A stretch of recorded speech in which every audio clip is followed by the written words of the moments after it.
Hello, नमस्कार. श्री स्वामी समर्थ सगळ्यांना.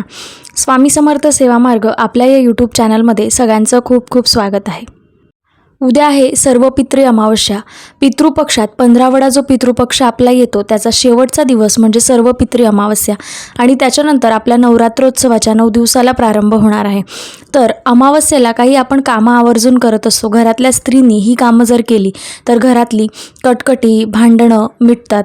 घरात अलक्ष्मीचा नाश होऊन लक्ष्मीचं वास्तव्य होतं. आई कुलस्वामिनीची अखंड कृपा आपल्यावरती राहते.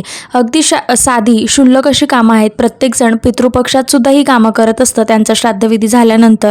पण सर्व पितृ अमावस्येला आपल्याला ही कामं आवर्जून करायची आहेत. ही कामं केल्यानंतर तुम्हाला अनुभव आल्याशिवाय राहणार नाही. चला तर मग आपण बघूया की आपल्याला उद्याच्या दिवशी काय काय महत्त्वाची कामं करायची आहेत. ही 5 कामं प्रत्येक अमावस्येला करणं खूप गरजेचं आहे, खूप महत्त्वाचं आहे. तर सगळ्यात पहिलं आता तुम्हाला स्क्रीनवरती दिसत असेल देवघर आणि देवांची स्वच्छता आणि सगळ्यात महत्त्वाचं म्हणजे हळदीचं लेपन. आता देवपूजा आपण रोज करतो, देवांना आपण रोज अंघोळ घालतो, पण देव मात्र आपण रोज उजळवत नाही. तर देवांना उजळवणं म्हणजे काय, तर देवांची स्वच्छता जी खूप महत्त्वाची आहे. तर आपल्याकडे ज्या देवांच्या मूर्त्या असतात त्या धातू स्वरूपातल्या असतात. तर त्या मूर्तिरूपांची आपण रोज पूजा करत असतो. तर त्या मूर्ती आपण रोज फक्त पाण्याने धुतो, पण अमावस्येला अगदी काटेकोर स्वच्छता करणं खूप गरजेचं आहे. तर देवघर आणि देवांची स्वच्छता कशी करायची, तर देवघर आपल्याला अगदी पूर्ण स्वच्छतेत पुसायचं आहे. जे देवघरात आपले देव आहेत ते स्वच्छ धुवून घ्यायचे. देवघरातले देव सगळे बाहेर काढायचे. देवघर पूर्णपणे व्यवस्थित पुसून घ्यायचं. तर देवघर पुसताना त्याच्यात गुलाबजल, हळद, थोडंसं कापूर असं मिश्रित पाणी तयार करायचं आणि त्याच्याने देवघर पुसायचं. याच्याने जी काही वाईट दृष्ट आपल्या देवघरावर लागलेली असते, वाईट बाधा असते, ती सगळी निघून जाते. त्यानंतर देव आपण जेव्हा धुतो, आपल्या ज्या धातूच्या मूर्त्या असतात, अर्थात आपण जे फोटो फ्रेम असतं ते फक्त पुसून घेतो, पण धातूच्या मूर्त्यांना आपल्याला हळदीचं लेपन करायचं असतं. जे आपली केशरयुक्त हळद असेल किंवा जी हळद तुम्ही वापरता त्याच्यात थोडंसं गुलाबजल किंवा दूध मिश्रण बनवायचं आणि मग ते मिश्रण देवांना लावायचं. 5 मिनटं देव तसेच राहू द्यायचे आणि मग त्याच्यानंतर पंचामृताने देव धुवून घ्यायचे आणि मग त्याच्यानंतर साध्या पाण्याने देवांची स्वच्छता करायची. तर अशा प्रकारे देव पूर्णतः आपल्याला व्यवस्थित स्वच्छता करायची असते. अमावस्येला देवघराची स्वच्छता करणं खूप गरजेचं आहे. त्यानंतर आता तुम्हाला स्क्रीनवरती दिसत असेल आपलं सगळ्यात आणि दुसरं महत्त्वाचं काम. तर दुसरं महत्त्वाचं काम काय, तर आपल्याकडे जी पण काही वास्तू आहे, जिथे आपला वास आहे, म्हणजे आपल्या देवतांचा तर असतो, पण आपण माणूस रूपात जिथे राहतो, जे काही आपलं घर, आपलं ऑफिस, ज्यांचं स्वतःचं ऑफिस आहे, अर्थात दुकान आहेत, तर या सगळ्यांमध्ये आपल्याला डीप क्लिनिंग करायचं असतं. पूर्णतः स्वच्छता करायची असते. जी जाळं जळमट असतात ती काढायची असतात. तर अमावस्येला जेव्हा आपण घर पुसतो ना, तर त्याच्यात एक आपल्याला काळजी घ्यायची आहे. त्याच्यात थोडंसं जाड मीठ, हळद, लिंबू, गोमूत्र, पंचगव्य या सगळ्या जिन्नस टाकून आपल्याला घर पुसायचं आहे. हे जे आहे ना, हे जे मिश्रण आहे हे खूप प्रभावी आहे. या मिश्रणाने घर पुसल्यानंतर आपल्या घरात जी काही वाईट बाधा असते, जी काही वाईट शक्ती असते, तिचा नाश होतो. आणि सगळ्यात महत्त्वाचं म्हणजे लक्ष्मी देवीचा वास असण्यासाठी आपल्याला घरात स्वच्छता असणं खूप महत्त्वाचं आहे. कारण घाणेरड्या जळमट ठिकाणी लक्ष्मी देवींचा वास कधीही नसतो, त्या ठिकाणी अलक्ष्मीचा वास असतो. म्हणून अलक्ष्मीचं निरसन करण्यासाठी आणि लक्ष्मीचा वास असण्यासाठी आपल्याला घराची स्वच्छता करणं खूप गरजेचं आहे. त्यामुळे अमावस्येला घराची स्वच्छता जरूर आणि जरूर करा. आता तिसरी गोष्ट, आपलं घर स्वच्छ झालं, आपलं देवघर स्वच्छ झालं, पण सगळ्यात महत्त्वाची गोष्ट म्हणजे आपल्या घराची चौकट. ती जर मजबूत असली, ती जर खंबीर असली, तर आपल्या घरावर कुठल्याही प्रकारची वाईट दृष्टी पडत नाही. आपल्या कुटुंबियाचं कुणीही काही वाईट करू शकत नाही. म्हणून आपल्या घराची जी चौकट असते, जो आपल्या घराचा उंबरठा असतो, त्याची स्वच्छता खूप महत्त्वाची. तर प्रत्येकाला माहिती आहे, आता प्रत्येकजण व्हिडिओ बघतं, तर अमावस्येला हळदीचं लेपन करणं खूप खूप गरजेचं आहे. आणि पितृपक्षानंतर तर हे जरूर करावं. कारण देवलोकातनं आपले जे पूर्वज असतात ते आपल्या देवदारी असतात, ते आपल्या उंबरठ्यावर वास्तव्य करत असतात. 15 दिवस आपण त्यांचा मानसन्मान करत असतो. तर ही त्यांच्या परतीची वेळ असते. तर ते गेल्यानंतर सर्व पितृ अमावस्येला आणि महिन्याच्या येणाऱ्या प्रत्येक अमावस्येला आपल्याला उंबरठ्यावर हळदीचं लेपन करायचं असतं. तर आधी उंबरठा स्वच्छ पुसून घ्यायचा. आपल्या घरात जी कुठली हळद असेल तिच्यात थोडंसं गोमूत्र मिक्स करायचं, थोडंसं पाणी गुलाबजल असेल तर ते सुद्धा चालेल. आणि मग ते सगळं एक मिश्रण बनवून उंबरठ्यावर तुम्हाला हळदीचं लेपन करायचं आहे.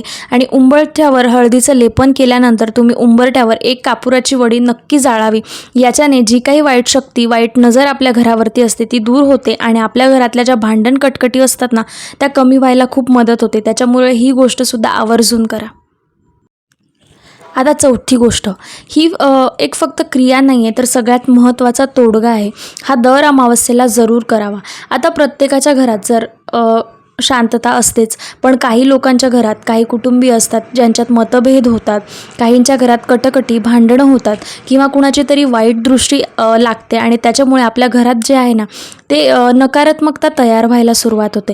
तर अमावस्येला काय करायचं, ज्या व्यक्ती चिडचिड करत असतील किंवा कुठल्या अशा व्यक्ती असतील ज्यांच्याने कटकटीचं वातावरण निर्माण होत आहे, किंवा आपलं जे दुकान असतं जिथून आपली संपत्ती येते, धनलक्ष्मी येते तिथे, तर आपल्याला जर असं वाटलं की जर वाईट बाधा होत आहे तर तुम्ही अमावस्येला हा तोडगा जरूर करू शकता. तर याच्यासाठी तुम्हाला काही करायचं नाही आहे. एक फक्त नारळ दुकानातून आणायचं. हे नारळ तुम्ही अमावस्येच्या दिवशीच आणा, आदल्या दिवशी किंवा दुसऱ्या दिवशी असं नाही. तुम्ही त्याच दिवशी नारळ आणा. त्याच्यावर शेंदुराने तुम्हाला एक त्रिशूल काढायचं आहे. त्रिशूल काढल्यानंतर तो जो नारळ आहे 7 वेळा उतरवायचा गोलाकार, जसं आपण नजर उतरवतो ना तसं त्या नारळाचा उतारा करायचा. आणि एक गोष्ट महत्त्वाची, तो नारळाचा उतारा केल्यानंतर त्याला घरात आणायचा नाही.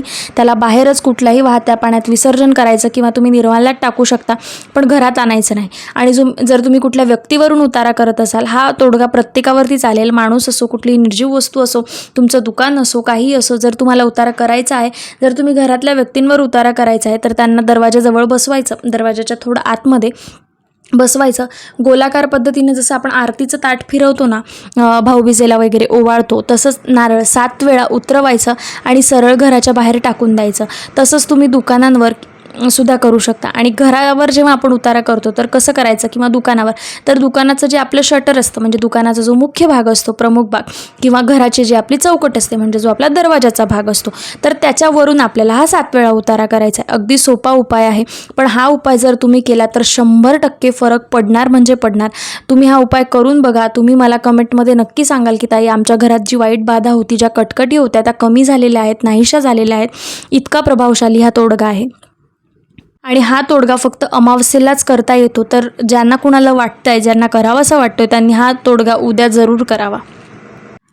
आता सगळ्यात महत्त्वाची आणि शेवटची गोष्ट, तर अमावस्येच्या दिवशी आपल्या घराच्या आजूबाजूला जेवढेही देवी देवतांचे मंदिर असतात किंवा आपले जे ग्रामदैवत असतात किंवा तुमचे जे इष्टदेवता असतात, त्यांच्या मंदिरात जाऊन हार, नारळ, खडीसाखर ठेवून त्यांचा मानसन्मान करायचा असतो आणि त्यांना प्रार्थना करायची असते.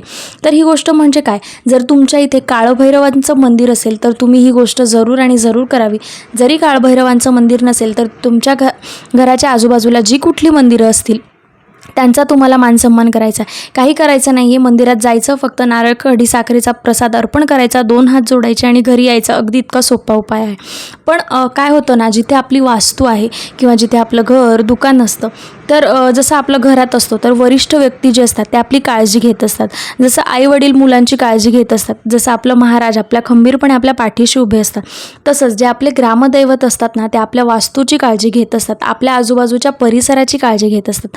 त्याच्यामुळे काय होतं, आजूबाजूच्या परिसरातून जे धोके आपल्यासाठी उद्भवणार असतात, तर त्याच्यासाठी अमावस्येला आपल्याला ज्या आजूबाजूचे देवता असतात, जे आपले ग्रामदैवत असतात, त्यांचा मानसन्मान करणंसुद्धा गरजेचं आहे. अगदी आपण खूप लांबवर देवतांना भेट द्यायला जातो, 4 धाम यात्रा करायला जातो, लांब लांब आपले जे कुलदैवत असतात त्यांच्या भेटीला जातो.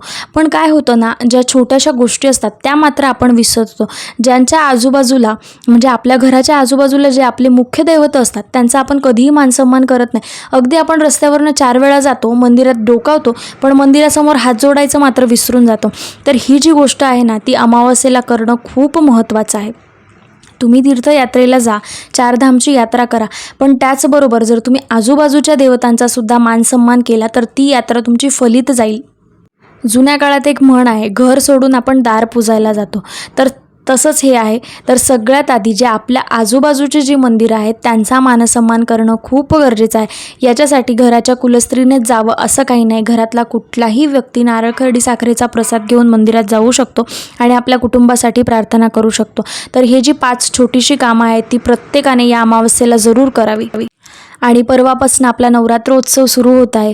तर देवीची, कुलदेवतेची सेवा करायला विसरू नका. अखंड ज्योत लावायला विसरू नका. जे लोक घटस्थापना करत असतील त्यांनी घटस्थापना आवर्जून करावी, कारण आता आपल्याला देवींना आवाहन करायचं आहे. श्रावण महिन्यात आपण महादेवांची सेवा केली, बाप्पांची सेवा केली, तसं हे जे 9 दिवस आहे, हा 9 दिवसांचा पर्व आपल्या कुलस्वामिनी आईची सेवा करण्याचा आहे.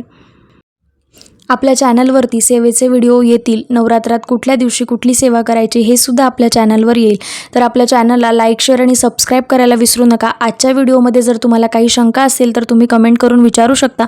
आपण परत भेटूया अशाच एका नवीन आणि माहितीपूर्वक व्हिडिओसोबत. तोपर्यंत सगळ्यांना श्री स्वामी समर्थ.